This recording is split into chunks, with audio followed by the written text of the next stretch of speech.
Shalom Bapak Ibu, saudara-saudara terkasih. Shalom semuanya, sahabat-sahabat Imaging, baik juga yang ada di seluruh Indonesia, baik juga yang ada di Jerman, Papua, Belanda, segala macam wilayah Indonesia, saudara. Dan ada juga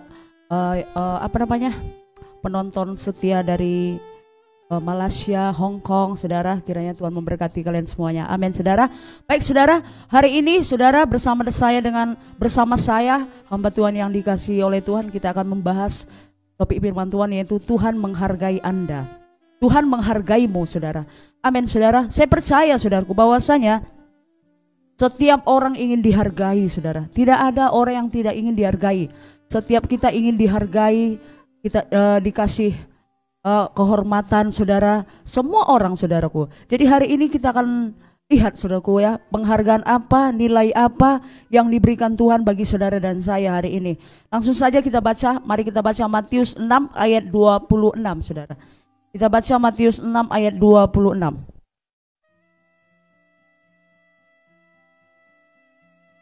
Saudara bisa lihat nanti di sebelah kiri saya. Pak Ijul akan menampilkannya, saudara. Matius 6 ayat 26. Saya baca. Pandanglah burung-burung di langit yang tidak menabur dan tidak menuai dan tidak mengumpulkan bekal dalam lumbung, namun diberi makan oleh Bapamu yang di surga. Bukankah kamu jauh melebihi burung-burung itu? Nah, saudara, ini khotbah Yesus yang syarat dengan ilustrasi. Nah, di sini, saudara, Tuhan Yesus tersenyum kepada orang-orang yang ada di hadapannya, yang sedang berkumpul di depannya, saudaraku, ya, yaitu di atas sebuah bukit, di mana dia di situ menyuruh orang-orang yang berdiri di hadapannya untuk melihat burung-burung di udara, saudara. Lihat, pandanglah burung-burung di udara. Mereka tidak menabur, mereka tidak menuai, mereka tidak mengumpulkan bekal dalam lumbung, tetapi mereka diberikan makan oleh Bapamu yang di surga. Saudara, saya percaya, saudaraku, bahwasanya saya mau tekankan di sini bahwasanya burung ini tidak menabur, dia tidak menuai, tapi diberikan makan oleh Bapamu.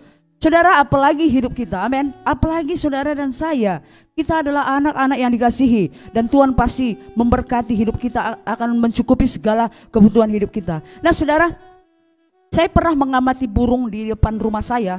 Di depan rumah saya ada tower, saudaraku, ya. Tower itu nggak pernah begitu besar dan tinggi, saudara. Setiap jam 6 sore banyak burung di sana, saudara. Ketika mereka berkumpul, mereka berkicau, terbang ke sana, terbang ke sini. Ketika hujan turun, saudaraku, saya amati mereka dari tingkat 2 rumah saya, saudaraku, ya. Saya perhatikan mereka sepertinya sangat berbahagia, saudara. Suatu kali saya tanya sama Tuhan, apanya dibilang burung itu, Tuhan? Bisanya terbang ke sana, terbang ke sini. Pas hujan datang, mereka berenang-berenang di atas hujan itu, saudara, ya. Mereka bersenang-senang, saudara. Saya tanya Tuhan, apanya bahasanya itu? Penasaran saya. Saudara, Tuhan itu mengatakan di hati saya, mereka bersyukur, anakku, karena sepanjang hari ini mereka sudah diberikan makan oleh Bapamu. Jadi mereka bersyukur. Oh, jadi itu maksudnya. Burung-burung terbang ke sana, terbang ke sini. Mereka bersyukur, saudaraku, menjelang senja hari. Mereka tidak ada yang khawatir untuk hari esok. Kenapa? Karena mereka percaya, saudaraku, ya, bahwa saya akan ada yang memberikan mereka makan, yaitu Tuhan, saudara. Nah, saudaraku, saudara, burung di alam liar, saudara tidak akan pernah menemukan burung yang kelaparan, saudara. Jarang ditemukan di alam liar, jarang ditemukan burung kelaparan, saudaraku. Kecuali burung ini ditangkap dan dijerat, ditaruh di dalam sangkar, dan orang yang menangkapnya itu, saudaraku, mengabaikan dia, maka dia akan kelaparan, saudara. Nah, saudara, di sini kita akan belajar tentang burung ini, saudaraku, ya.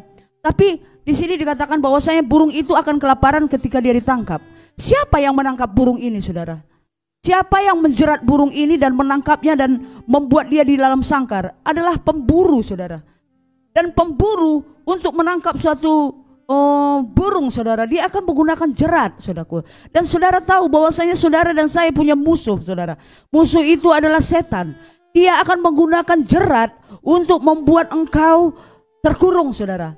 Jerat yang digunakan iblis, musuh saudara, adalah ketakutan, stres, kebimbangan, saudaraku, khawatir, risau. Itu adalah salah satu jerat-jerat yang dibuat oleh musuh saudara di akhir zaman ini, saudara. Saudara tahu banyak orang sekarang ketakutan, saudara.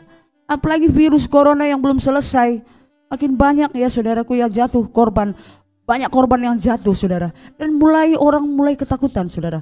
Mendengar kabar-kabar buruk, banyak orang yang pingsan langsung, banyak yang sakit, saudaraku. Tidak sedikit banyak mengalami kematian. Kenapa? Ini jerat yang diberikan musuh kita, saudaraku ya. Ketakutan, stres, depresi, kekhawatiran, itu salah satu jerat yang diberikan oleh musuh saudara. Saudaraku tahu kenapa? Iblis tahu, saudaraku, bahwasanya area di mana Anda khawatir, di mana Anda bimbang, di mana Anda cemas, disitulah kasih karunia Tuhan tidak akan mengalir, saudaraku. Disitulah pemeliharaan Tuhan, penyediaan Tuhan tidak akan mengalir lancar di dalam hidupmu. Ketika engkau risau dalam suatu area hidupmu, kasih karunia tidak akan mengalir di situ. Makanya saudara, ketika setan, iblis membuat kita khawatir, membuat kita bimbang, takut, saudaraku, dia berhasil membuat Anda pada posisi dikalahkan, saudara. Jadi kekhawatiran, kebimbangan itu bukan hal yang biasa, saudara. Bukan, saudaraku ya. Saudara, saya memang enggak selidiki, tapi ada referensi saya lihat, hamba Tuhan mengatakan, saudaraku ya, bahwasanya di Alkitab 335 kali Yesus mengucapkan jangan takut, jangan takut. Artinya setiap hari Yesus mengatakan kepada saudara, jangan takut.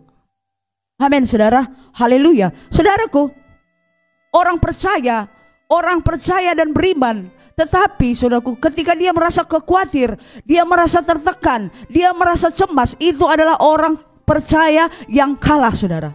Orang percaya yang kalah. Jadi ketika Anda bilang aku percaya kepada Tuhan, tetapi Anda takut, tetapi Anda khawatir, tetapi Anda cemas, saudaraku, Anda adalah orang percaya yang dikalahkan, saudara. Nah, saudara, ini bukan hidup yang penuh dengan iman, saudaraku. Ini bukan hidup penuh dengan kemenangan. Ini bukan hidup penuh dengan kelimpahan, saudaraku. Kebaikan di mana Yesus datang supaya saudara dan saya hidup dalam segala kelimpahan di dalam Dia, saudara.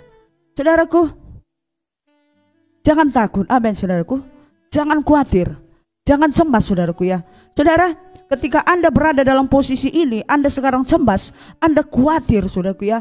Saudara, saya mendorong Anda supaya Anda dalam Mazmur, mari kita baca dalam Mazmur 91 ayat 1 dan 4, saudara. Nah, saudara, ketika Anda mulai mulai merasa khawatir, saudaraku, bimbang dengan hidup saudara, merasa takut, saudara, mari kita baca Mazmur 91 ayat 1 dan 4. Ini akan menguatkan kita, saudara. Saya baca, saudara, Mazmur 91 ayat 1 sampai 3 saja. Orang yang duduk dalam lingkungan yang maha tinggi dan bermalam dalam naungan yang maha kuasa akan berkata kepada Tuhan, tempat perlindunganku dan kubu pertahananku, Allahku yang kupercayai.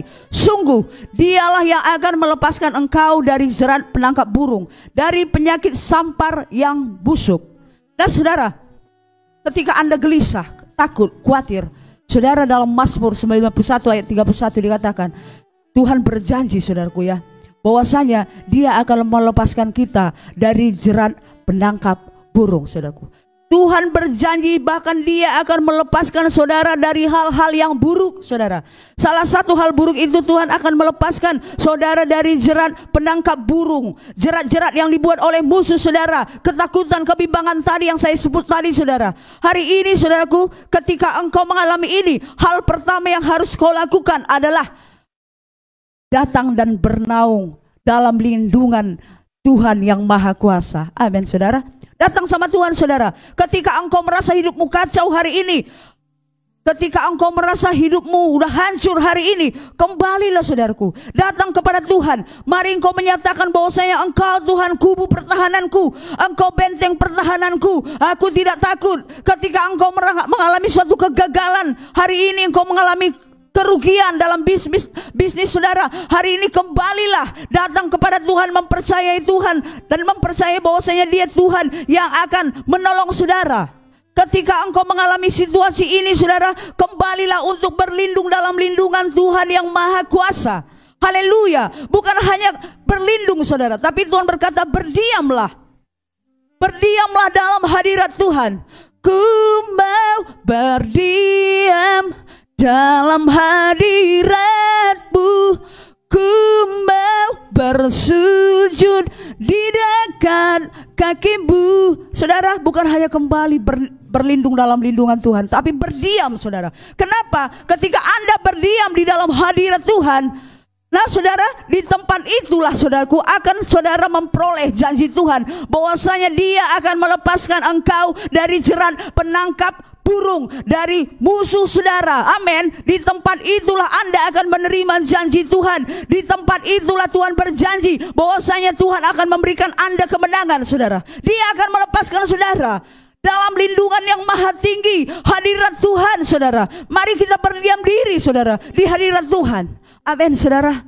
Haleluya. Daripada saudara sibuk baca-baca berita, pagi-pagi baca berita yang menghebohkan, mending pagi-pagi saudara menyembah Tuhan. Amin, saudara. Jadi sepanjang hari itu saudara tidak takut, saudara tidak akan bimbang dengan hidup saudara. Haleluya. Saudaraku, ini adalah salah satu sungguh cara yang ajaib, saudaraku ya. Cara yang ajaib, cara yang luar biasa, saudaraku, untuk memperoleh hidup yang berserah. Ketika Anda ingin hidup berserah, ini salah satu caranya. Berlindung, berlari dalam lindungan yang maha tinggi, saudara. Saudara akan mendapatkan di sana janji Tuhan. Amin, saudara. Saudaraku, saya akan tekankan dalam Matius 6 ayat 26 tadi, saudaraku, supaya Anda tidak salah di situ. Di situ dikatakan, pandanglah burung-burung di udara, mereka tidak menabur, mereka tidak menuai. Lalu Anda berpikir, aku ngapain aku kerja? Burung aja nggak menabur, menuai dia. Kata Tuhan, burung aja tidak menabur, tidak menuai, dipelihara, apalagi aku. Lalu saudara melepaskan pekerjaan saudara. Tuhan tidak bermaksud seperti itu, saudara. Burung aja tidak mengumpulkan dalam lumbung, ngapain pula aku menabung ya untuk masa depanku? Lalu Anda menghambur-hamburkan uang saudara tanpa berpikir Anda untuk menabung. Bukan itu maksud Tuhan. Tuhan tidak menekankan itu di sini, menekankan seperti itu, saudara. Maksudnya Tuhan berbicara tentang mempercayai Dia, saudara. Saudara, Tuhan tidak mau Anda melepaskan pekerjaan saudara, tidak mau bekerja, lalu Anda membuang-buang uang saudara. Tidak, saudara. Tuhan mau saudara menabung, saudara. Tuhan mau saudara rajin. Amin. Rajin, saudara. Aku anak Tuhan yang dikasihi, gak perlu. Aku percaya kepada Tuhan, aku gak perlu bekerja. Berkat Tuhan akan datang. Saudara, firman Tuhan berkata dalam Amsal 10 ayat 4, tangan yang lamban membuat miskin, tetapi tangan yang rajin menjadikan kaya. Saudara, orang yang rajin itu akan menjadi kaya. Tuhan mengatakan demikian, saudaraku. Di dalam Pengkhotbah 9 ayat 10, apa dikatakan di sana, saudaraku? Kalau tadi Amsal mengatakan tangan lamban membuat miskin, tapi tangan rajin menjadikan kaya. Pengkhotbah 9 ayat 10, segala sesuatu yang dijumpai tanganmu untuk dikerjakan, kerjakanlah itu dengan sekuat tenaga, saudara. Amin, saudara. Anak Tuhan gak ada pemalas, saudara ya. Anak Tuhan akan bekerja keras, rajin, saudara. Amin. Apa saja yang bisa dipegang tanganmu, dijumpai tanganmu, lakukanlah itu dengan sekuat tenaga, kata Tuhan. Kerjakan itu dengan sekuat tenaga. Jangan saudara sayang-sayang tenaga, saudara. Amin, saudara. Berikan yang terbaik dalam hidupmu. Amin, saudara. Nah, saudara, ketika Yesus itu mengajar di bukit sabda bahagia, saudaraku, dia mengajak orang-orang di sekeliling yang di depan dia yang berkumpul. Lihat burung-burung itu, kata Tuhan. Mereka tidak menabur, mereka tidak menuai, tapi diberikan makan oleh Bapamu. Yesus gak bilang, lihat burung-burung itu, mereka diberikan makan oleh Bapakku. Tuhan tidak menggunakan kataku, tapi dia menggunakan katamu, kamu, saudara. Apa maksud Tuhan, saudara? Mu di sini, saudara, itu kata yang sangat penting dan sangat indah ketika engkau memahami apa maksud Tuhan dari kata kamu, Bapa kamu, saudara. Saudaraku, dia bilang Bapamu, bukan Bapakku, saudara. Bapakku, Bapamu, Rita, kata Tuhan, saudara. Dia nggak bilang Bapakku. Kenapa, saudara? Saudaraku, bagi masyarakat Yahudi, saudara, bagi masyarakat Yahudi, bahwasanya pemahaman bahwasanya Tuhan itu adalah Bapa, bahasa asli mereka adalah Aba, itu konsep yang sangat ganjil, saudara. Bagi mereka nggak berani memanggil Tuhan itu Bapa. Mereka memanggil Tuhan itu Elohim, Allah yang maha kuasa. Tapi apa yang terjadi dengan Tuhan? Bapamu. Saudaraku, Tuhan sedang ingin menyingkapkan nama ini kepada orang-orang tersebut, saudara. Haleluya. Satu-satunya agama di dunia ini yang berani memanggil Tuhannya Bapa adalah dirimu, diriku, saudara. Yang lain gak berani, saudara. Saudaraku, Di sini Yesus mau menjelaskan bahwasanya Tuhan itu bukan hanya sebagai Elohim, Tuhan yang Maha Kuasa, tetapi Dia juga adalah Bapa yang penuh kasih, yang penuh kasih sayang, yang pengertian, yang penuh kasih mengasihi saudara dengan sungguh-sungguh. Amin saudara. Haleluya. Ada seperti lagu berkata demikian. Bagai Bapa melindungi anaknya di dalam bahaya, begitulah Engkau Tuhan bagiku, takkan pernah tinggalkan diriku. Bila ku bersamamu, bila ku di dalammu, bila kau di pihakku, siapa lawanku? Saudara, bagai Bapa yang melindungi anaknya, demikianlah Tuhan bagi saudara dan saya. Amin. Dia Bapa yang penuh kasih saudara, Bapa yang sangat mencintaimu saudara. Saya tadi sebelum kesini saudaraku, saya sakit. Dari jam 4 sampai jam 7 saya muntah. Saya mau batalkan tadi. Saya pikir flyersnya udah tersebar di Facebook. Ini gak benar ini Tuhan. Sampai hari ini perut saya kosong saudara. Saya bilang sama Tuhan, saya nangis sama Tuhan. Sendiri saya di kamar. Anak saya pergi ke tempat gembala saudaraku. Nangis saya sama Tuhan. Di anak suruh, Bapak, aku kan cuma minta aku supaya hari ini aku kuat, karena hari ini aku akan melayani di Amazing Ministry. Dari jam 4 tadi aku muntah-muntah Tuhan. Berkali aku rasa perut gini mau makan, aku gak selera aku Bapak. Saya panggil dia saudara, saya nangis. Lalu ada sesuatu di hati saya, Roh Kudus bilang, ada perjamuan. Saya kan ada stoknya di rumah roti dan anggur. Saya ambil saudaraku. Saya bilang Tuhan, hari ini gak sebutir nasi pun. Semua makanan yang kumakan dari tadi pagi, lontong yang kumakan, nasi goreng yang kumakan, semua keluar kosong semua saudara. Asam lambungku jadi naik dibuatnya saudara. Saya bilang Tuhan, aku akan makan roti ini dan tubuhmu ini, dan ini akan menguatkan aku untuk berdiri di hadapan sahabat-sahabat Amazing Ministry hari ini. 7:30 saya makan itu, masih lemas saya saudara. Saya bilang hari ini saya akan berangkat Tuhan.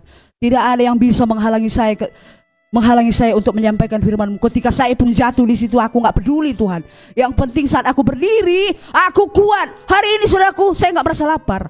Padahal hari ini perut saya kosong. Saya hanya makan roti dan anggur saudara. Dan itu memberikan kekuatan baru bagi saya. Amin. Dia Bapa yang mengasihi saya saudara. Saya hanya bilang, Bapak saya sakit perut ini Bapak. Saya nangis saudara. Saya panggil dia Bapakku. Kalau kita panggil dia Bapak, dia mengerti saudara. Dia penuh kasih. Saya merasakan dia merangkul saya, memberikan kekuatan baru kepada saya, sehingga saya berdiri di hadapan saudara hari ini. Amin saudara. Haleluya. Kita lanjut saudara. Lihat kata Tuhan, burung itu dikasih makan oleh Bapamu. Bukankah kamu lebih dari burung itu, melebihi dari burung itu? Tuhan bilang saudara. Jadi pertanyaannya sekarang, berapa nilai kita di hadapan Tuhan? Seberapa berharganya kita di hadapan Tuhan saudara? Seberapa tinggi Tuhan menilai saudara? Amin saudara. Berapa harga yang rela ia bayar untuk semua membeli pengampunan, membeli keselamatanmu saudaraku, dan seluruhnya. Apa yang termasuk di dalamnya? Warisan shalomnya, termasuk kesehatan, kekuatan, ketenangan, keheningan, kejernihan pikiran, keutuhan saudara, termasuk itu semua komplit satu paket. Nah saudara, saya dulu 20 tahun yang lalu seseorang pernah berkata kepada saya, kau itu adalah tidak berharga, kau adalah sampah busuk yang berterbangan. Seseorang pernah menyebut saya seperti itu. Kau pembawa sial, kau itu jelek, kau bodoh, kau dungu. Saya pernah disebut seperti itu. Dulu saya kehilangan harga diri ketika saya disebut kau jelek, kau itu sampah busuk yang berterbangan, kau itu gak berharga sedikit pun, kau gak berharga. Dia tunjukkan jarinya di hadapan saya. Saudaraku, ketika itu saya kehilangan kehilangan identitas saya rendah diri, saya merasa tertolak. Tapi ketika Tuhan memulihkan hati saya, ketika Anda berkata kepada aku hari ini, kau adalah sampah busuk, tidak berpengaruh lagi, karena saya tahu siapa saya di hadapan Tuhan. Saya tahu identitas saya saudara. Amin. Itu tidak akan mempengaruhi saya lagi. Ketika engkau bilang kau itu gak masuk hitungan, kau hamba Tuhan yang gak masuk hitungan, gak peduli saya saudara. Saya gak peduli. Saya tahu harga diri saya dikasihi Tuhan saudara. Makanya saya bilang selalu, saya adalah hamba Tuhan yang dikasihi Tuhan, yang aura kecantikannya selalu memancar. Apalagi hari ini lagi saudara ya, aura kecantikan saya makin memancar hingga rembang tengah hari saudara. Kenapa? Saya tahu identitasku, aku dikasihi saudara. Amin, saudara. Jadi seberapa besar nilaimu di hadapan Tuhan? Saudaraku, Alkitab menjelaskan bahwa Tuhan tidak menyayangkan putra tunggalnya, saudara. Dia tidak menyayangkan putra tunggalnya. Untuk siapa dia tidak menyayangkan putra tunggalnya? Untuk siapa dia memberikan putra tunggalnya itu, saudara? Mari kita baca, saudaraku. Dalam apa? Roma 8 ayat 15, saudara. Biar tahu, saudara, harga dirimu di hadapan Tuhan, saudara. Supaya saudara gak merasa murahan. Aku ini manusia tak berguna, ini sampah busuk yang berterbangan. Aku memang gak masuk hitungan. Orang selalu memandang aku seperempat mata. Saudara, hari ini biar kau tahu harga dirimu di hadapan Tuhan. Roma 8 ayat 15. Sebab kamu tidak menerima roh perbudakan yang membuat kamu menjadi takut lagi, tetapi kamu telah menerima roh yang menjadikan kamu anak Allah. Oleh roh itu kita berseru, ya Aba, ya Bapa. Saudara, Tuhan memberikan saudara bukan roh perbudakan, saudara, yang membuat Anda takut, tetapi Tuhan sudah memberikan saudara roh. Roh apa di sini dikatakan, saudaraku? Roh yang menjadikan kamu anak Allah, sehingga kamu bisa memanggil Tuhanmu itu adalah Bapa. Haleluya. Kepadamulah dia berikan putra tunggalnya. Saudaraku tahu itu adalah the darling of heaven. Yesus itu adalah kesayangan surga, saudara. Amsal 8 ayat 30. Amsal 8 ayat 30. Aku ada sertanya sebagai anak kesayangan. Setiap hari aku menjadi kesenangannya dan senantiasa bermain-main di hadapannya. Ini berbicara tentang Yesus, saudara. Saudaraku, anak kesayangan, putra tunggalnya dia berikan untukmu dan untukmu. Karena begitu besar kasihnya kepadamu dan kepadaku, dia memberikan Yesus, saudara, supaya engkau diselamatkan, saudara. Inilah harga dirimu, saudara. Bagaimana, seberapa tinggi dia menebus keselamatanmu, pengampunanmu, bahkan seluruh warisan shalomnya, saudara. Dengan darah Yesus dia membelimu, saudara. Dia punya emas dan perak, semua kekayaan di dunia, di bumi ini. Dia Tuhan yang sangat tajir, saudara. Tetapi dia tidak membelimu dengan emas dan perak, tetapi dia membeli dirimu dengan dirinya sendiri, darahnya sendiri. Amin, saudara. Makanya ketika orang perempuan Batak, saudara, ya, ketika dihargai dengan harga sinamot 30 juta, 50 juta, ketika mereka berantem, jangan kau ribut ya. Kau perempuan yang dibeli-beli kau ya. Kau tahu sinamot kau pun 30 jutanya.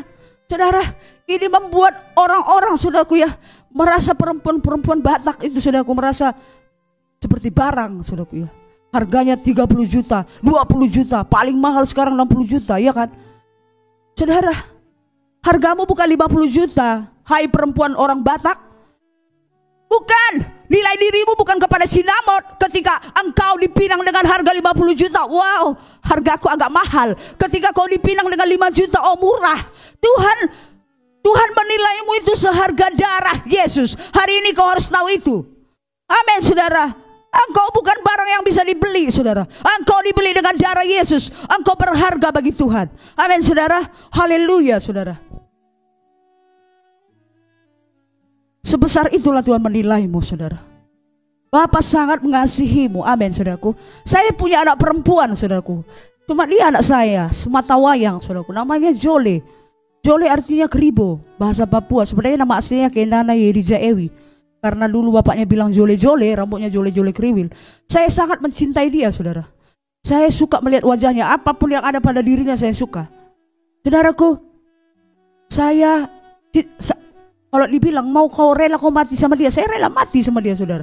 Kenapa? Saya mencintai dia, saudara. Tapi tahu kok, saudara, saya nggak pernah punya waktu. Oh Jole, sini dulu nakku. Apa mak?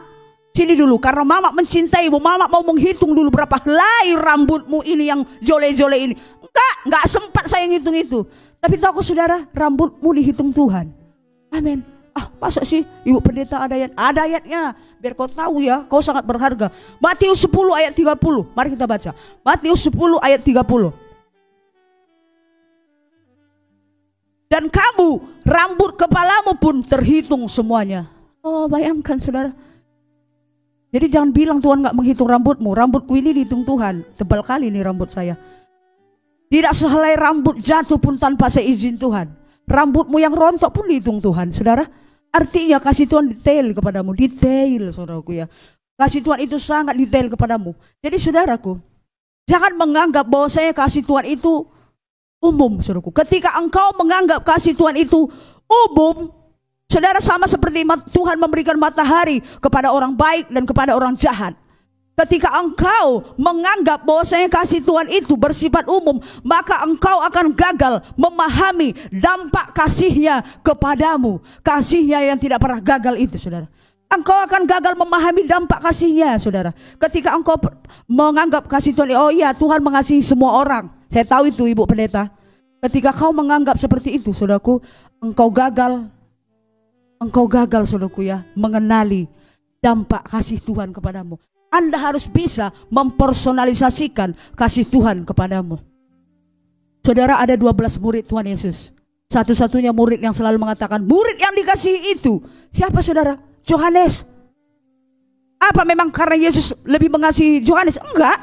Semua muridnya dikasihinya, tetapi memang Yohanes ini mempersonalisasikan kasih itu dalam dirinya.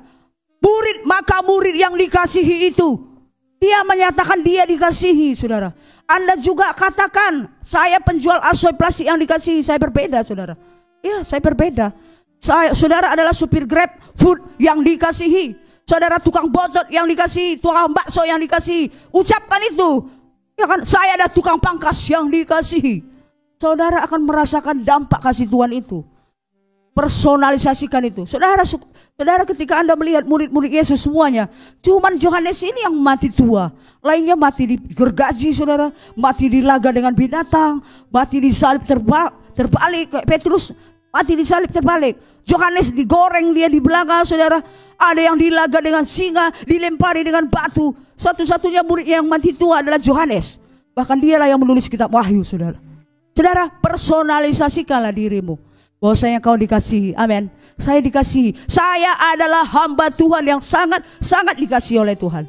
Nah, saudara, ketika Anda merasa Anda dikasihi, saudara, maka orang-orang di sekelilingmu akan mendapat dampak kasih itu, saudara. Nah, suatu kali, saudara, ketika saya mengadakan perjalanan dari Ternate ke Medan, saudaraku ya. Ketika itu saya membawa anak saya Jole 4 bulan, saudaraku ya. Penerbangan dari Ternate ke Medan itu makan waktu 7 jam 35 menit di udara, saudaraku. Biasa 2 kali transit, kadang transitnya di Jakarta, kadang kalau nggak di Surabaya, kadang kalau nggak di Manado, Makassar, antara kota ini, saudara. Saudara, ketika itu dia 4 bulan saya bawa, saudaraku ya. Dari Ternate ke Jakarta langitnya masih cerah. Kita terbang di atas ketinggian, kalau Indonesia Timur kan agak-agak tinggi pesawatnya.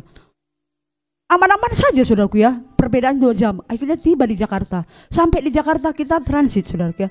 Kami nunggu, saudaraku ya. Nah, setelah itu kita naik pesawat. Mau take off ceritanya ya kan, saudaraku ya.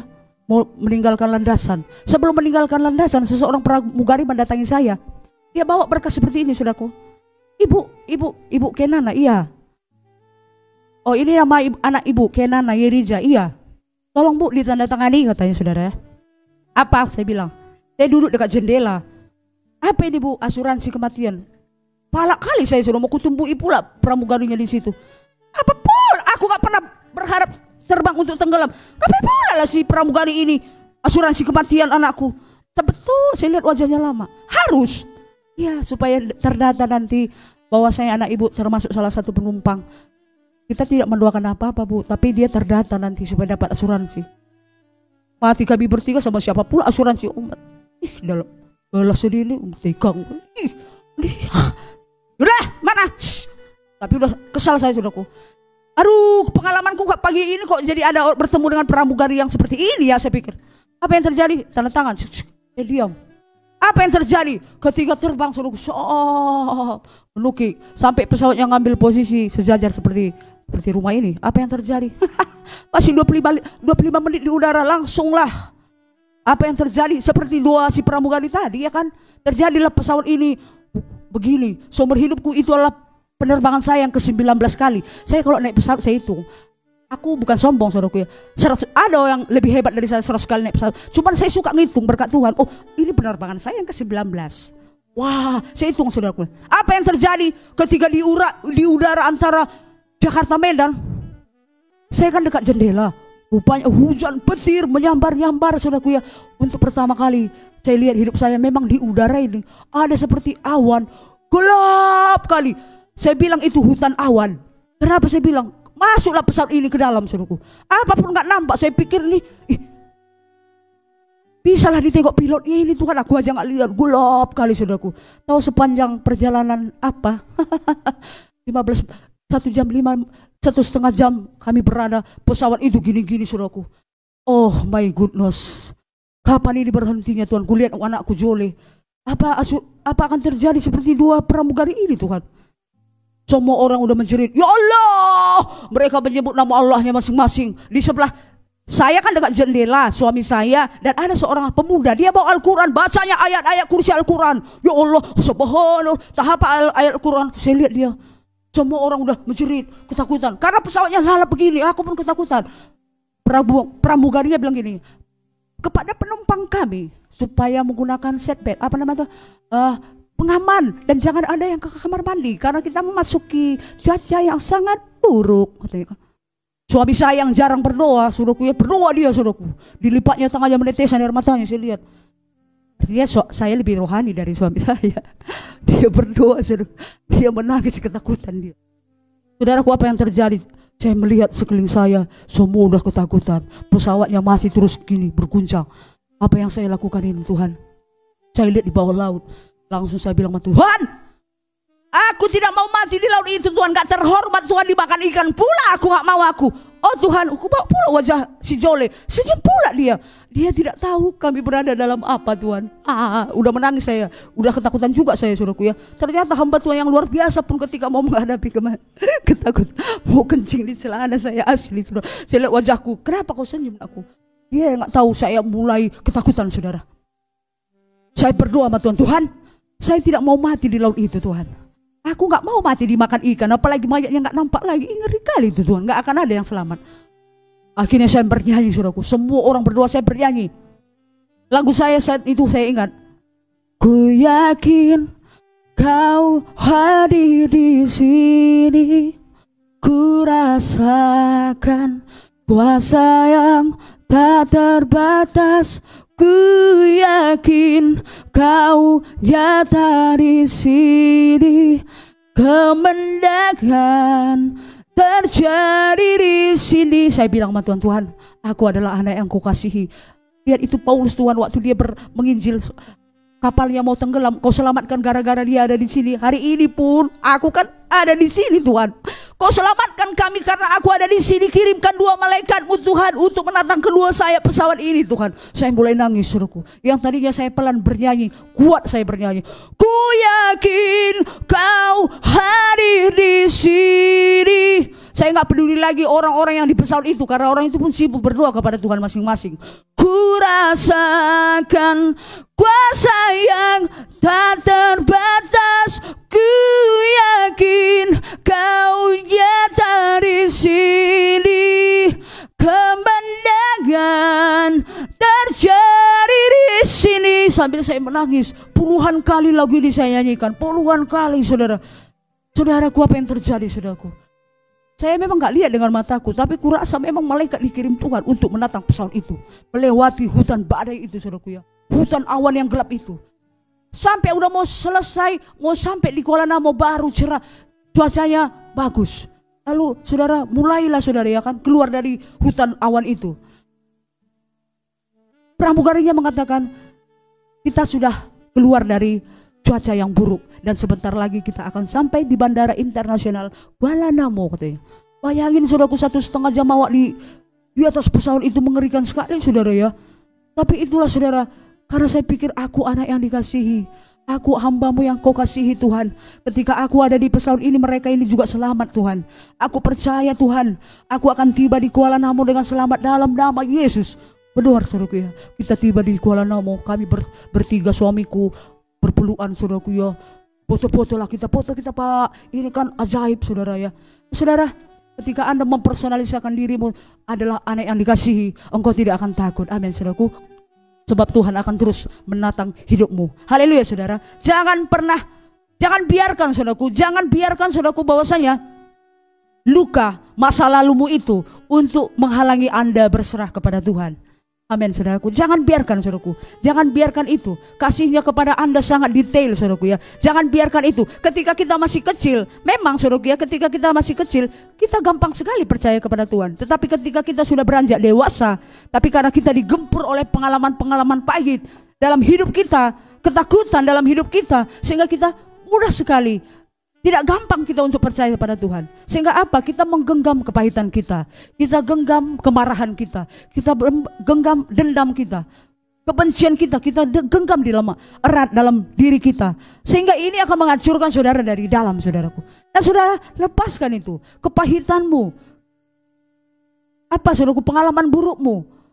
Lepaskan itu ke dalam tangan Tuhan yang penuh kasih. Kepada tangan Tuhan, ke tangan Bapamu yang penuh kasih, saudaraku. Saudara tahu bahwasanya Bapa saudara itu bukanlah perancang kesedihanmu. Amin, saudaraku. Bapa surgawi saudara, dia bukanlah perancang kesedihanmu, saudara. Tetapi dia adalah Bapa yang penuh kasih, pribadi yang merancangkan masa depan yang gemilang untukmu. Firman Tuhan berkata, saudaraku, dalam Yeremia 29 ayat 11, bahwasanya Tuhan rancangannya kepadamu bukan rancangan kecelakaan, tetapi rancangan yang penuh dengan damai sejahtera. Amin, saudara. Haleluya, saudara. Jangan genggam kepahitanmu, kemarahanmu, dendam, sakit hatimu. Lepaskan itu kepada siapapun itu, saudara. Karena ketika engkau menggenggam dan engkau tidak mau mengampuni siapapun, saudaraku, musuhmu, saudara, siapapun, tetanggamu, saudaraku, ketika engkau tidak memberikan pengampunan, itu akan menghancurkan Anda dari dalam, saudara. Kepahitan Anda genggam, saudara, lepaskan. Berikan itu ke dalam tangan kasih Tuhan. Amin, saudara. Nah, saudara, kasih karunia akan mengalir deras ke area hidup saudara, di mana tidak ada di situ kekhawatiran, tidak ada kebimbangan, tidak ada ketakutan di sana, saudara. Kasih karunia, penyediaan Tuhan, berkat Tuhan akan mengalir pada area hidup saudara yang bebas dari kekhawatiran dan ketakutan. Amin, saudara. Haleluya. Artinya, saudara, ini Anda seperti seperti Anda berjalan seperti di atas iman, saudara ya. Artinya, saudara, di sini ketika Anda tidak memiliki rasa takut, tidak ada kekhawatiran lagi, saudaraku ya, tetapi Anda mulai sepenuhnya menyerahkannya kepada Tuhan, saudaraku ya, maka inilah yang membuat engkau memiliki hidup yang berkemenangan. Amin, saudara.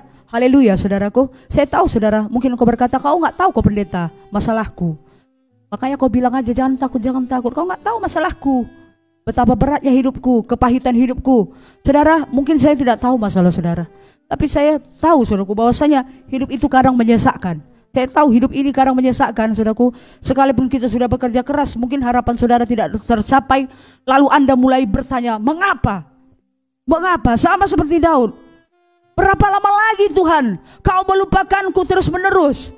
Saudaraku, ketika Anda mungkin menantikan suatu jawaban atas suatu area hidup saudara, saudara sudah nanti-nantikan, tetapi Anda merasa, saudaraku ya, belum ada jawabannya. Sehingga seperti Daud, berapa lama lagi Tuhan kau melupakan aku? Saudaraku, izinkan saya, saudaraku, untuk memberikan suatu firman yang akan menguatkan saudara ketika Anda berada dalam posisi ini. Mari kita baca dalam Mazmur 61 ayat 3 dan 5, saudara. Mazmur 61 ayat 3 dan 5.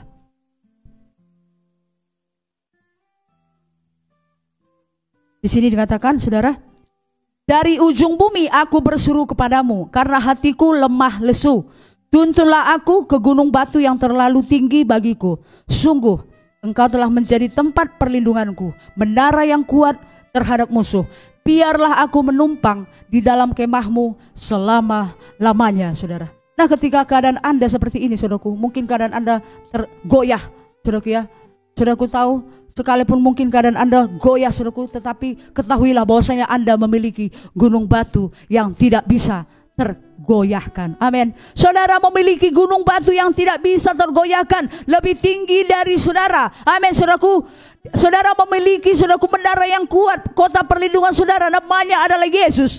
Kasihnya tidak akan pernah gagal. Dia mengasihi saudara dengan kasih yang sungguh. Dia menyayangi saudara dengan kasih yang kekal. Pengorbanannya membuat Anda berarti dan berharga, saudara. Kasihnya kepadamu tidak gagal ketika engkau mengalami suatu keadaan yang menggoncangkan, kepahitan hidup. Saudaraku, engkau mengalami suatu kesulitan yang tidak bisa diatasi. Hari ini engkau memiliki gunung batu yang tidak bisa bisa digoncangkan oleh apapun, saudara. Dia mengasihi engkau dan tidak pernah gagal, saudaraku. Dia akan membawamu kepada segala sesuatu untuk memperoleh janji Tuhan. Saudara, dia membawamu, saudara, memperoleh seluruh harta surgawi. Firman Tuhan berkata dalam 2 Korintus, sebab Kristus adalah ya bagi setiap janji Tuhan. Oleh karena itu kita mengatakan amin untuk kemuliaan bagi namanya, saudara. Kristus tidak akan gagal, saudara. Amin, saudaraku. Dia adalah gunung batumu. Dia adalah tempat perlindunganmu. Engkaulah sumber kekuatan hatiku, tempat persembunyianku. Engkau penolong di saat susahku, tempat penghiburanku. Kau menara dan perisai di hidupku. Saudara, dia adalah menara dan perisai hidupmu. Amin, saudara. Gunung batu, saudara, yang tidak akan pernah goyah, saudara. Haleluya. Saudaraku, ketika Anda dikepung oleh musuh-musuh, saudara, mari datang berlindung dalam lindungan Tuhan yang maha tinggi, dalam hadirat Tuhan. Berdiam diri dalam hadirat Tuhan. Amin, saudara. Saudaraku tahu bahwasanya dia tahu dan dia peduli. Amin. Tuhan tahu dan dia peduli terhadap apapun yang kau hadapi, saudaraku. Mungkin, saudaraku, Anda sedang menantikan jawaban yang saya katakan pada area tertentu hidup saudara. Anda memiliki suatu permohonan doa dan sudah lama tidak Tuhan jawab, saudaraku. Bukan Tuhan tidak jawab, saudaraku, tapi, saudaraku, Tuhan tahu dan dia peduli. Amin, saudaraku. Tuhan masih memegang kendali, saudaraku. Dia memegang kendali atas seluruh kehidupanmu. Saudara, saya akan menceritakan satu kisah, dan ini akan diakhiri agak sedikit panjang kisahnya ini, saudara. Tapi ini kisah penutup, saudaraku. Dikatakan, saudaraku, bahwasanya Elia, dia adalah nabi. Dia adalah pahlawan Tuhan yang perkasa. Pelayanannya sangat mengagumkan. Kemarin beberapa minggu yang lalu saya katakan, saudaraku, dia adalah salah satu nabi yang selalu menurunkan api dari langit. Saudaraku tahu, nabi ini, si laki-laki ini, saudaraku, dia pernah juga mengalami suatu tekanan sehingga dia membuat takut dan dia ingin mati. Saudara, dia nabi yang besar. Dia adalah pahlawan Tuhan, tapi pernah dia mengalami fase di mana titik terendah dalam hidupnya dia mengalami ketakutan dan dia minta supaya nyawanya dicabut Tuhan. Saudaraku, apa yang terjadi dengan Elia ini, saudaraku, ya? Kita akan melihat bagaimana hati Tuhan. Kita akan melihat hati Tuhan yang begitu lemah lembut untuk menangani Elia pada masa saat dia kesusahan, saudaraku, ya. Saat Nabi Elia ini, saudaraku, dia mengalami suatu tekanan, saudaraku, ya. Dikatakan, saudaraku, dia bukan hanya nabi saja, tapi dia adalah pahlawan Tuhan yang luar biasa. Tapi jangan lupa, saudaraku, dia juga manusia biasa yang memiliki keterbatasan, yang memiliki kekurangan, saudaraku, ya. Keterbatasan fisiknya, mentalnya, spiritualnya, saudaraku. Dia juga memiliki itu, saudaraku, ya. Ketika pada masa kegelapan di Israel, saudaraku, ya, waktu itu adalah Raja Ahab memerintah, saudaraku, dan dia punya istri namanya Ratu Izabel. Dia adalah putri Raja Sidon, saudaraku. Apa yang terjadi? Ratu Izabel ini mengangkat 450 nabi Baal dan 400 nabi Asyera menjadi penasihat dia. Artinya pada saat itu kegelapan terjadi di Israel, saudaraku, ya. Dan Ahab pun mulai terikut-ikut dengan istrinya ini. Pada saat itu Elia menampakkan diri kepada Ahab. Dalam 3 tahun 6 bulan embun tidak akan ada di Israel. Hujan tidak akan turun sampai aku perintahkan. Lalu dia pergi dari hadapan Ahab. Dia pergi bersembunyi, saudara. Apa yang terjadi? Terjadi kelaparan berat di Samaria, saudara. Nah, saudaraku, Tuhan memerintahkan supaya Elia pergi ke Sungai Kerit, saudara. Di Sungai Kerit dia dipelihara oleh Tuhan. Apa dia minum dari sungai itu? Setiap breakfast and dinner, sarapan pagi dan makan malam, seekor burung gagak mengantarkan makanan dia, mengantarkan roti, ya kan, roti sama daging, saudaraku. Selama musim itu, musim kemarau itu, saudaraku, ya. Apa yang terjadi setelah sungai itu kering? Lalu Tuhan memerintahkan dia pergi ke Sarpat. Di sana bertemu dia dengan janda Sarpat. Atas penentuan Tuhan, saudaraku, ya, janda ini memelihara hidupnya. Saudaraku, di sana dia makan, dipelihara oleh janda Sarpat itu. Janda Sarpat itu hanya memiliki tepung, sedikit tepung dalam buli-buli, dalam tempayan, dan sedikit minyak dalam buli-buli. Tapi ini tidak pernah berkurang, saudaraku. Kenapa? Karena pemeliharaan Tuhan. Apa yang terjadi pada masa persembunyiannya, saudaraku? Tuhan masih tetap memakai dia dengan luar biasa. Ketika anak janda Sarfat itu laki-laki, dia sakit, mati, Elia membangkitkannya, saudaraku ya. Artinya Elia ini luar biasa dipakai Tuhan. Tapi apa yang terjadi, saudaraku ya? Di sini dikatakan, saudaraku ya, Tuhan setelah musim kemarau 3 tahun setengah, saudaraku ya, selesai, lalu Tuhan menyuruh Elia supaya menunjukkan diri kepada Raja Ahab. Karena Tuhan mau menyatakan dirinya bahwasanya hanya dialah Tuhan. Elia langsung menghadap Raja Ahab. Lalu dia mengajukan tantangan untuk membuktikan siapa Tuhan yang sejati, apakah Baal atau Tuhan Israel. Oleh karena itu seluruh nabi-nabi itu, nabi-nabi Baal itu dan Asyera itu, supaya disediakan lembu 1 ekor, dipotong-potong, taruh di atas kayu tapi tanpa api. Dan siapa yang menjawab dengan api, itulah Tuhan sejati. Dia berani menyatakan itu, saudaraku. Tiba giliran 450 nabi Baal, mereka motong seekor lembu, bikinnya, saudaraku ya. Ya panggillah Tuhanmu itu. Mereka mulai manggil. Oh saudara, gak datang-datang. Mereka menoreh-noreh dirinya sampai berdarah-darah. Elia ngejek, lebih kuat lagi, mungkin Tuhanmu itu lagi tidur.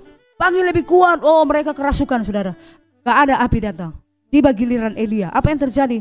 Dipotongnya 1 ekor lembu, ditaruhnya di atas kayu, saudaraku. Apa yang dikatakan? Dia ambil 12 batu, saudaraku ya. 12 batu dia bangun mesbah. Bukan hanya 12 batu.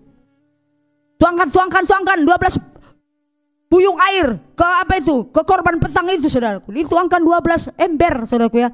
Bukan hanya itu, dibikin paret-paret sekitarnya sehingga paret-paret itu penuh dengan air. Apa yang terjadi, saudaraku? Kan dia kasih tantangan, siapa yang menjawab dengan api, itulah Tuhan yang sejati. Lalu dia berdoa, saudaraku. Tuhan menjawab doanya. Api turun dari langit menyambar. Bukan hanya daging itu yang disambar, bukan hanya kayu itu, apinya pun dijilat sama api itu, kering, saudara. Artinya dia mendemonstrasikan kuasa Tuhan. Baru saja dia mendemonstrasikan kuasa Tuhan, ketika Izebel mendengarkan itu, Izebel mulai mengancam dia. Oh, beginilah kiranya Tuhan menghukum aku, jikalau nasibmu tidak sama menjadi salah satu dari nabiku itu, maka Tuhan akan menghukum saya demikian. Apa yang terjadi? Apakah Nabi Elia, silakan, welcome, ini akan membuat saya lebih bersemangat lagi? Enggak, saudara. Dia mulai ketakutan. Dia mulai ketakutan dengan ancaman seorang perempuan yang bernama Izebel, saudaraku. Lalu dia melarikan diri. Firman Tuhan mencatat dia melarikan diri, menyelamatkan nyawanya. Dia tinggalkan Gehazi, semua dia lari ke padang gurun, saudaraku. Karena ancaman itu. Kenapa, saudaraku ya? Kenapa seorang nabi yang beriman yang luar biasa, baru saja dia mendemonstrasikan kuasa Tuhan, saudara, tiba-tiba dia takut. Dia menyelamatkan diri, saudara. Saudaraku, perhatikan. Kenapa itu bisa terjadi? Barusan dia luar biasa dipakai Tuhan. Lalu dia mulai ketakutan. Dia tertekan, saudaraku ya. Dia melarikan diri ke padang gurun. Di padang gurun dia berjalan. Sampai di tengah jalan, saudaraku, di bawah pohon dia mulai tertekan, dia mulai ketakutan. Dia bilang, mati aja aku, mati aja. Udahlah, ambil aja nyawaku Tuhan. Bayangkan ini seorang nabi yang luar biasa. Saudaraku, tahu kenapa dia bisa seperti itu? Kenapa dia bisa berpaling dari Tuhan, saudaraku? Saudaraku, seorang manusia yang hebat, ya makanya jangan heran banyak hamba Tuhan yang luar biasa bisa juga tersesat ketika dia mulai mengalihkan pandangannya dan melihat dengan matanya. Dia berjalan dengan melihat, saudaraku. Ketika Anda berjalan melihat dengan matamu, pada saat itulah ketakutan akan terjadi. Elia mulai berjalan dengan melihat. Apa yang terjadi? Dia ketakutan. Ketika Anda mulai melihat keuanganmu merosot, ya aduh, uangku pun udah mulai kosong ini Tuhan. Anda mulai patah semangat. Ketika Anda melihat ekonomi saudara mulai saudaraku, menurun, saudaraku. Bisnis begini udah menurun ini. Anda mulai patah semangat, tawar hati. Ketika Anda penjualan sedikit dia apa? Aduh, kanker ini. Aduh, udah kanker aku ini Tuhan. Udah kanker ini Tuhan. Saudara mulai tawar hati, ya kan? Ketika Anda melihat segalanya kesehatan saudara memburuk, Anda lihat sekelilingmu, Anda lihat dirimu. Lalap, aku miskin ya. Dari tahun ke tahun aku miskin. Kata Tuhan diberkati, kian hari kian berkati. Lalapnya aku miskin. Bukan jadi ekor. Kata Tuhan jadi kepala, tapi awak lalap jadi ekor. Kapan aku jadi kepala ini Tuhan? Anda mulai melihat diri saudara. mulai saudara mengalihkan pandangan saudara dari Yesus. Ketika Anda mulai mengalihkan pandanganmu sama seperti Elia, dia mulai mengalihkan pandangannya dari Tuhan dan melihat dirinya, saudaraku. Pada saat itulah dia mengalami ketakutan. Sama seperti Petrus. Guru, apakah kau itu yang di laut itu? Iya. Kalau kau itu, suruh dulu aku berjalan di atas air. Ayolah jalan sini. Dia berjalan. Apa yang terjadi? Ketika matanya melihat Yesus, dia bisa berjalan di atas air. Tapi ketika dia mengalihkan pandangannya, dia lihat angin sakal sekelilingnya. Apa yang terjadi? Dia tenggelam, saudara. Sampai Yesus harus menolong dia. Artinya, saudaraku, fokus terus pada Yesus. Amin. Ketika engkau fokus kepada Yesus, saudaraku, engkau akan memperoleh iman yang sempurna. Amin, saudaraku. Jangan alihkan pandanganmu dari kasih Kristus. Banyak sekarang orang dialihkan pandangannya dari Kristus, dari pengharapan akan kasih karunia. Saudaraku, gampang sekali media sosial ini. Saya punya banyak teman, saudaraku. Mereka, saya tidak akan sebut nama mereka, tapi saya lihat mereka, saudaraku, ya, mulai dialihkan pandangannya dari Kristus. Mereka mulai menyatakan nabi mereka, wah, menyebut nabi itu adalah Nabi Elia akhir zaman. Saya bilang ini bukan zaman Nabi Elia lagi, saudaraku. Ini zaman anugerah. Tapi mereka akan menantikan itu, katanya. Banyak orang sekarang sudah tersesat, dialihkan pandangannya dari Yesus, saudaraku. Saudaraku, ketika engkau mengalihkan pandanganmu, memang engkau akan gampang tersesat. Jangan alihkan pandanganmu. Tetap matamu tertuju kepada Yesus. Amin. Jangan biarkan apapun. Jabatan, banyak sekarang orang, ya kan? Karena jabatan, letakkannya imannya. Banyak orang gara-gara jodoh meninggalkan Yesus. Karena tengok jodohnya tampan kali, pergi dia, mualaf dia, saudara, tinggalkannya Yesus. Banyak, saudaraku, ya, banyak, saudaraku, ya. Hari ini, saudaraku, mari kita hidup di akhir daripada akhir zaman, saudaraku. Jangan biarkan itu mengalihkan pandanganmu. Ketika Elia mengalihkan pandangannya dari Tuhan, maka dia mulai ketakutan. Bukan hanya dia ketakutan, dia tertekan, bahkan dia ingin mati. Sekelas nabi, saudara. Apalagi kita ini, saudara. Bisa saja kita gampang ketika kita tidak fokus dengan Yesus. Saudaraku, mari, saudaraku, melihat pada Yesus. Amin. Biar kini mataku tertuju padamu, ku rasakan kasih-Mu Tuhan. Kini mataku tertuju padamu, ku rasakan kasih-Mu Tuhan. Haleluya. Amin, saudara. Oke, lanjut, sebentar lagi saya akan selesai, saudara. Baik, saudara, Elia mulai melihat. Dia berjalan dengan melihat. Dia sudah lupa.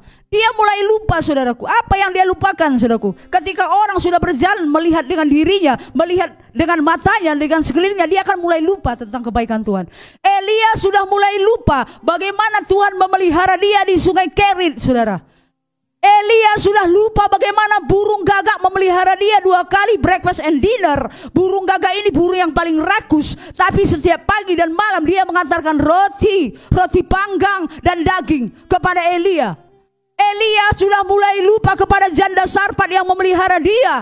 Elia mulai lupa kepada roti yang ditempayan yang tidak pernah habis, kepada minyak yang ada dalam buli-buli itu, saudara. Elia mulai lupa, saudara. Bahkan Elia mulai lupa bahwa Tuhan adalah kebangkitan yang membangkitkan anak janda Sarfat itu dan memberikan dia kehidupan. Elia mulai lupa bahwa Tuhan menjawab dengan api. Korban petangnya dia jawab dengan api. Bahkan hujan, ketika Elia memerintahkan hujan turun, saudara. Elia mulai lupa bahwa Tuhan menjawab dia dengan air dan api. Elia mulai lupa, saudara. Haleluya. Karena dia udah mulai berjalan dengan melihat. Saudaraku, jangan pakai mata penglihatanmu. Lihatlah mata imanmu, saudaraku. Ketika engkau melihat mata imanmu, mata iman itu adalah Yesus. Sang iman itu adalah Yesus, saudaraku. Bukan bicara tentang imanmu. Kalau engkau berbicara tentang imanmu, kita tidak akan mampu berjalan dalam ini. Tetapi ketika kita melihat sang iman itu, dan kita menyandarkan seluruh iman kita kepada dia, saudaraku, maka kita bisa berjalan dalam hidup saudara, dalam hidup saya yang masih panjang ini. Amin, saudara. Apa yang terjadi dengan Elia? Dia menginginkan kematiannya, saudaraku. Dia tertekan, bukan hanya dia ketakutan, tetapi dia tertekan. Elia mulai berbaring, saudaraku. Di Alkitab dijelaskan, saudaraku, ya. Tapi tahu kok, saudara, ketika Elia depresi, Tuhan melayani dia. Saya akan tunjukkan betapa baiknya Tuhan itu. Saudara, ketika dia mulai melayani depresi, saudara, ya, dia mulai tertidur. Dia mulai tertidur di bawah pohon. Bayangkan, ini berkat yang luar biasa. Banyak orang sekarang nggak bisa tidur ya kan, beli obat tidur. Setiap ada pikirannya yang panjang saudaraku ya, ada masalah nggak bisa tidur. Tapi Elia dibuat Tuhan bisa tidur. Dalam tidurnya itu dia bisa tidur istirahat. Lalu malaikat membangunkan dia, ditepuknya pundaknya. Elia bangunlah, bangunlah, makanlah katanya. Lalu Elia bangun saudaraku, ditengoknya sekelilingnya di kepalanya ada roti dan air yang berisi kendi yang berisi air saudara. Lalu dia tidur lagi, dibangunkan malaikat lagi 2 kali. Elia makan, dia makan. Kalau kau nggak makan, perjalananmu masih jauh, kau nggak akan sanggup menempuhnya, kata malaikat saudaraku. Lihat nih, dia makan saudaraku. Apa yang terjadi? Elia bisa berjalan 40 hari 40 malam. Yang tadinya dia tidak makan roti itu 1 hari aja dia berjalan udah tepar. Tetapi ketika dia makan roti yang diberikan oleh malaikat itu saudaraku ya, dia bisa berjalan 40 hari 40 malam saudara. Artinya apa ini? Apakah perjalananmu masih jauh? Perjalananku masih jauh saudara. Ketika engkau makan roti saudaraku. Apa itu roti? Firman Tuhan. Engkau menikmati Yesus dalam firman-Nya saudaraku. Ketika engkau makan mana itu, mana yang diberikan oleh Tuhan, Yesus berkata, inilah tubuhku yang dipecah-pecahkan bagimu. Terimalah ini, makanlah ini, dan ini akan menjadi kekuatan. Hari ini saya merasakan itu. Saya bilang tadi dari jam 4 sampai jam 7 saya muntah-muntah. Saya mau telepon Pak Ijul, Bang bisa ditukar. Tapi saya nggak tega, di flyer semua teman-temanku udah tahu. Saya bilang sama Tuhan, saya terus muntah, kamar mandi, sampai perih perut saya, oyong saya nggak bisa bangkit saudaraku ya. Sampai jam 7 saya nggak bisa bangkit. Saya lihat ada anggur. Saya bilang Tuhan, hari ini apapun yang terjadi, aku harus berdiri di Amazing Ministry. Aku akan makan roti itu. Dengan roti itu aku bisa kuat berdiri. Walaupun sebutir nasi tidak ada dalam perutku, semua udah keluar. Hari ini kepalaku juga berhenti sakit, nyut-nyutan. Dalam nama Yesus saya makan roti itu. Saya makan anggur itu saudaraku. Hari ini saya berdiri di hadapan saudara. Perut saya kosong. Dari pagi semua kosong. Saya gemetaran. Diangkut tadi saudaraku tahu, saya udah keringatan. Saya tunduk gini. Kemana dek? Kata supir angkot. Ya bang terus saja, udah gemetaran saya. Saya bilang Tuhan, ketika aku melangkah di depan rumah itu, ketika aku berdiri di sini, aku kuat, aku harus menyampaikan kasih-Mu. Aku tidak peduli Tuhan, saya bilang. Hari ini saya merasakan mana yang tersembunyi itu, roti hidup itu, amin saudaraku. Firman, makanlah firman, nikmati firman Tuhan, nikmati Yesus dalam firman-Nya. Ketika engkau menikmati, engkau bisa kuat berjalan. Perjalanan hidupmu, saya tahu saudaraku ya, banyak hamba-hamba Tuhan dalam masa pandemi ini mungkin banyak kekurangan. Saya bersyukur ya, founder dari Amazing Ministry, saya setiap membaca kesaksiannya, saya bilang sama Pak Gembala saya, Bang, saya kan panggil dia abang, impal saya. Di rumah saya bilang abang, kalau di gereja kan gembala, dia guru ketiga saya. Apa? Dia ini orang ini dapat berkat lalap ya. Mana katanya? Gak pernah kamu buka WA lalap. Kamu sibuk kali, apa yang kamu bukai? Mana katanya? Ini hari ini dia dapat pisang. Aku nanti kalau ada berkat kuku bagi juga sama dia ya. Masa orang lain aja yang diberkati? Aku nanti kalau aku dapat berkat ku kirimkan. Aku pun gak mau ketinggalan lah bang. Bagus harus kayak gitu katanya. Iyalah, dia kan luar biasa. Di rumahnya kan banyak orang kayak di rumah kami ini. Iya. Saya bilang saudaraku, saya diberkati, saya lihat luar biasa saudara. Mungkin kecilnya 10 kilo, mesti kali dibilang-bilang, mungkin Anda berkata, tetapi ketika Anda itu pemberian Tuhan, oh saudara Anda mungkin nggak, saya pernah kelaparan saudaraku, 3 hari saya nggak pernah makan. Waktu itu saya nggak seperti sekarang miskin saudaraku. Saya pernah bekerja mocok-mocok di orang India, saya bilang, Sir, dia orang India, Malaysia India, dia ada rumahnya, mau dibangun rumahnya di Medan. Saya waktu itu anak kos, saya melayani di Lauci, komsel saya. Ada uang saya 5.000, tapi saya berpikir untuk ongkosku nanti ke Lauci. Saya belum makan 3 hari. Saya beli Indomie 1, 2 kali saya makan itu. Apa yang terjadi? Saya bilang, Sir, dia kan ada bahasa Inggrisnya sedikit. Apa? Boleh saya bekerja Pak? Karena rumahnya direhab. Kamu mau bekerja di sini? Kau kan perempuan, semua laki-laki, nggak apa-apa Sir. Apapun bisa saya lakukan. Tengoknya saya. Dia kan seperti itu rambutnya diikat-ikat, terus menjol sini ya. Alright, you can apa basa-basa. Kau bisa membakar sampah? Yes sir, aku bisa. Oh, triplek-tripлекnya. Tahu kerjaku dari jam 8 pagi sampai jam 4 sore. Aku membakar sampahnya saudaraku. Mukaku ini pun kayak api karena saya membakari sampah-sampah orang itu. Tahu berapa gaji saya? 20.000 itu sudah senang. Makasih Tuhan. Saya ajak temanku, hey, ada teman saya Fer, aku gajian ini, ayo kita makan bakso. Saya lupa, dari jam 8 sampai jam 4 aku di hadapan api. Saya terakhir dia makan bakso. Jadi gajimu 20. Iya, selalu aja, besok pun aku diterima kerja. Saya datangi lagi dia, sir, saya bisa kerja lagi. Ditengok saya lagi. You kan woman, mana bisa? Bisa rupanya kau angkat batu. Bisa, sir. Saya angkati batu. Hidup saya pahit, saudaraku.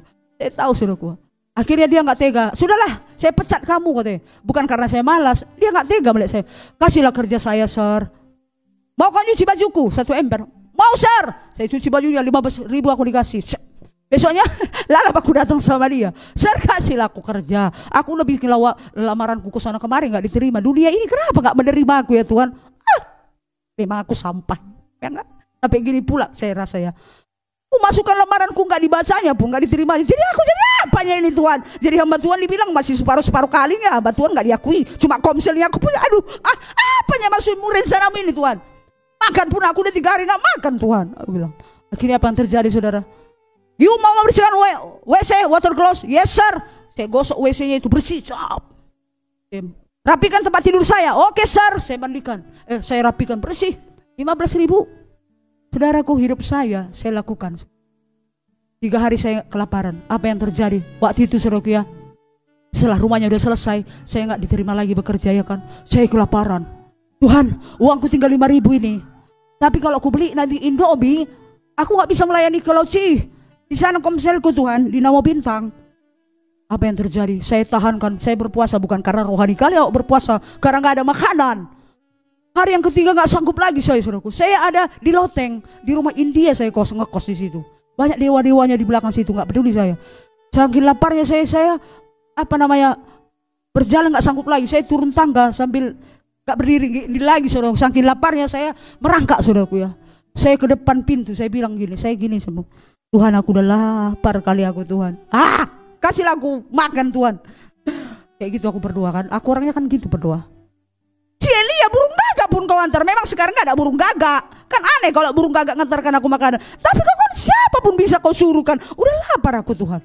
Saya gini-gini saudaraku ya. Dulu gedung wanita Karo itu masih ada. Ada di situ gang, ujung gang, ujungnya itulah saya. Saya lihat ke ujung gang itu. Apakah ada burung gagak yang antarkan aku makan hari ini Tuhan? Saya lihat gang itu nggak adanya orang. Tuhan, aku pengen kali makan mie Cina yang di sini sama teh manis. Aku pengen, kubayangkan pula mie Cina ya kan, yang dimasak cepat itu sama teh manis panas. Bayangkan, apakah ada orang yang memberikan aku makan Tuhan? Saya bilang sama Tuhan, itu masih di hati ya. Lalu saya setengah jam saya lihat ujung jalan. Saya menantikan Tuhan. Ya apalah yang memberikan aku makan hari ini Tuhan. Sedih sekali nasib gini ya Tuhan. Katanya anak Tuhan gak kelaparan. Kelaparan? Apa yang maksud kau ini Tuhan? Malu kali aku mati kelaparan katanya. Berarti gak diberkati Tuhan kali aku. Kan teman-temanku suka kali. Apa dosamu? Apa dosamu? Dibilang pula. Kau kurang berdoa katanya lagi. Udah kelaparan aku dihakimi lagi aku. Pasti kau gak berperpuluhan. Gimana aku mau ngasih perpuluhan, uangku pun gak ada Tuhan. Pasti kayak gitu nanti dibilang orang itu sama aku Tuhan. Apalagi pemimpin sektorku pasti bilang ya, kau gak setia kau katanya lagi. Aku mati lagu kali ini Tuhan. Saya lihat, apa yang terjadi? Tuhan itu baik suruh. Seseorang perempuan hamil besar. Dia datang suruhku. Kulihat, ada perempuan yang hamil besar. Dia nanya-nanya orang. Kulihat dia dari jauh. Ngapain lah dia sibuk nanya orang. Siapa yang dicarinya itu? Kulihat dia. Kayaknya aku kenal itu pikirku. Aku dekati dia. Kak, sini.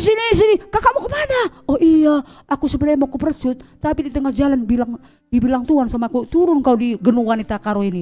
Ku ingat rumahmu kan katanya di gedung wanita Karo. Tapi kan aku gak tahu. Disuruh Tuhan aku turun di sini Rit. Tapi aku gak tahu apa maksudnya. Sebenarnya aku mau ke Percut. Iya, jadi kak mau ke Percut. Iya, kau udah sarapan katanya pula kan. Baru aku makan mie Aceh. Belum. Kau mau makan apa katanya. Baru ku bilang aku makan mie Cina yang sana itu kakak mau. Di mana rupanya? Situ dekat Gang Kuili kak. Enak kali mie Cinanya. Ayolah katanya. Ayo. Langsung ku pesan. Hari ini ada yang membayar kue. Mie Cina banyak bikin. Sama teh tong yang besar. Suka kau makan sini Rit? Suka, padahal jarang ya aku makan situ karena gak ada uang. Makanlah. Dia tidak tahu 3 hari saya gak makan. Kulihat di wajahnya. Inilah malaikat itu Tuhan hari ini ngasih aku makan. Bukan hanya dikasih makan. Pada masa itu saudara tahun 2000 kurasa itu. Dikasihnya lagi uang aku 20.000. Ini ya Rit, kau mau kawani aku ke masjid? Mau? Saya kawani dia. Saudaraku, Tuhan memelihara hidup kita, amin.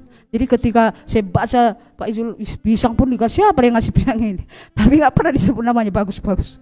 Aku mengaku tinggalan, kalau aku berkat, ku berkati lah membantu yang lain. Saudaraku, berbagi saudaraku, amin saudara, haleluya. Yesus itu baik saudaraku ya, luar biasa dia memelihara hidup kita saudaraku, luar biasa, amin. Tuhan akan melayani saudara ketika Anda depresi. Lihat ini, Elia depresi, dia tertekan, dia mau mati. Siapa yang melayani dia? Ketika dia penuh iman, saudaraku, burung gagak ngasih dia makan. Ketika dia penuh iman, janda sarpat ngasih dia makan. Ketika dia tidak punya iman, ketika dia depresi dan dia mau mati, siapa yang kasih makan dia? Malaikat. Tuhan yang kasih dia makan langsung. Saudaraku, hari ini ketika engkau ada depresi, ya kan, ketakutan, masalahmu berat, jangan takut. Ketika berasmu pun gak ada di rumah, jangan takut. Malaikat bisa dikirim Tuhan. Si beras namamu, siapa saja saudaraku ya, malaikat-malaikat yang tak bersayap saudaraku, bisa dikirim Tuhan ketika engkau mengalami posisi itu saudaraku. Haleluya saudara, Tuhan masih memegang kendali atas kehidupanmu, amin saudaraku. Dia adalah penolong yang selalu ada, dia adalah penolong yang selalu ada untukmu. Jangan lupakan ini saudaraku, dia adalah penolong yang selalu ada. Ketika engkau dalam tekanan, ketika engkau dalam ketakutan, Tuhan akan menjawabmu, dia akan memberkati hidupmu, dia akan memenuhi seluruh kehidupanmu saudara. Haleluya. Sungguh Tuhan dahsyat dan caranya selalu ajaib dan selalu baru setiap hari. Saudara, ini yang terakhir saudaraku. Ketika Anda putus asa, tahukah saudara, putus asa itu bisa terjadi ketika Anda merasa sendiri. Seseorang bisa merasa putus asa ketika dia merasa sendiri. Sama seperti Elia, dia mulai putus asa. Kenapa? Karena dia merasa sendiri. Hanya aku yang tinggal Tuhan, semua udah dibunuh si Izebel itu. Apa jawaban Tuhan? Masih ada 7.000 yang kusisakan, 7.000 kusembunyikan, kata Tuhan. Mereka yang tidak menyembah dan mencium dewa Baal itu ada, kata Tuhan. Hari ini saudaraku, apa keadaanmu saudaraku? Ketika keadaanmu memprihatinkan saudaraku, hari ini ketika engkau tidak melihat Tuhan, tapi tetaplah percaya kepada Tuhan yang tidak kau lihat itu saudaraku, yang mengasihimu dengan sempurna, amin saudaraku. Tuhan menyertai engkau sampai kesudahan akhir zaman. Ketika Elia merasa dia sendiri, Tuhan menyediakan 7.000 orang, disediakannya saudaraku, disisakannya. Ketika engkau merasa sendiri dalam hidupmu, engkau merasa tertekan dalam hidupmu, engkau ada dalam masalah yang tidak bisa diatasi, ketika engkau tidak melihat Tuhan, tetaplah percaya kepada Tuhan yang tidak kau lihat itu, yang mengasihimu dengan sempurna dan menyertai engkau sampai kesudahan zaman. Aku menyertai engkau sampai kesudahan zaman. Yesus mengatakan demikian. Amin saudara. Demikianlah firman Tuhan pada malam hari ini saudaraku. Saya percaya, saya tekankan kembali, Anda berharga di mata Tuhan. Amin. Hargamu seharga darah Yesus. Dia menebus pengampunan dan dia memberikan keselamatan, pengampunan, bahkan satu paket shalomnya diberikannya kepadamu. Dia bayar lunas, dia bayar dengan darahnya yang lunas di kayu salib. Anda dikasihi, amin. Personalisasikan dirimu, kau dikasihi. Mulai hari ini katakan, aku, apa profesimu saudara, bilang, tambahi di belakangnya, dikasihi. Amin saudara. Haleluya. Pak Ijul dikasihi, Bang Armanto dikasihi, semuanya kita di sini dikasihi. Dan sahabat-sahabat Amazing Ministry, semua Anda dikasihi. Amin saudara. Haleluya. Mari kita berdoa. Bapak, terima kasih buat firman Tuhan yang kau nyatakan kepada kami pada malam hari ini, bahwasanya kami adalah anak yang kau kasihi Tuhan. Engkau mengasihi kami dengan sempurna.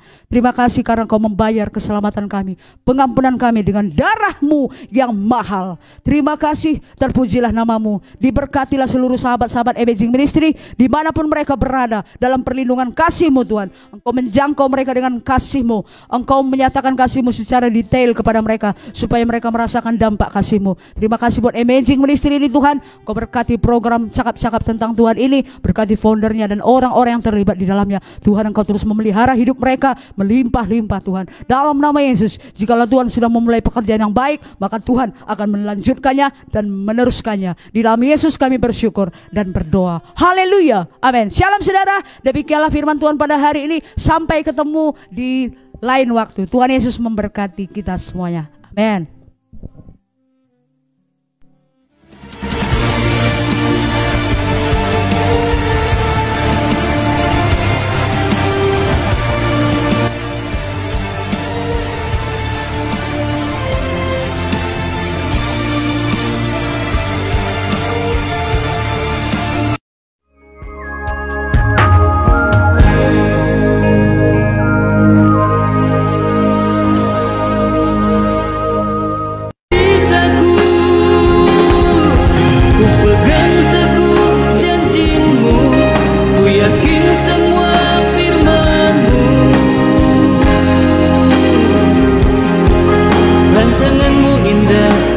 sungguh sempurna.